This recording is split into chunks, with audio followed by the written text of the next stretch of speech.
ఎడారిలో సెలయర్లో సెప్టెంబర్ 14వ తేదీ. నన్ను వెంబడింపగోరువాడు తన్ను తాను ఉపేక్షించుకొని తన సిలువనెత్తుకొని నన్ను వెంబడింపవలెను. మార్కు సువార్త 8వ అధ్యాయం 34వ వచనం.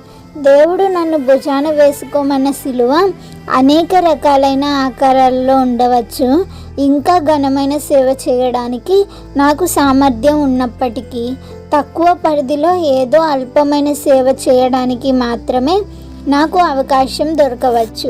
ఫలితం ఇవ్వని పొలాన్ని సంవత్సరం తరువాత సంవత్సరం పండిస్తూ ఉండవలసి రావచ్చు.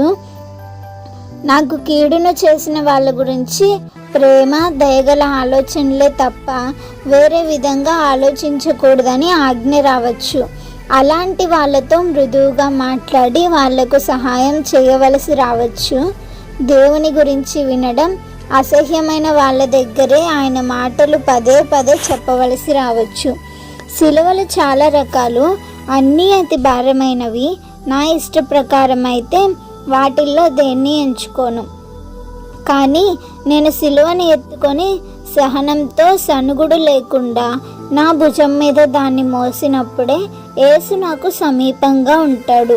ఆయన నన్ను సమీపించి నా జ్ఞానాన్ని పరిపక్వం చేసి నాలో శాంతిని నింపి నా ధైర్యాన్ని పెంచి కష్టమైన నిష్ఠూరమైన నాలోని శక్తి ఇతరులకు ఉపయోగపడేలా చేస్తాడు. నీ సిలువ నీ చేతికర్రగా ఉపయోగపడేలా చేసుకో. నిన్ను భారంతో నేలకు అణగద్రొక్కే బరువుగా కాదు.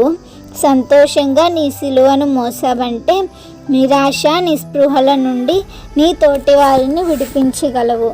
Praise the lord.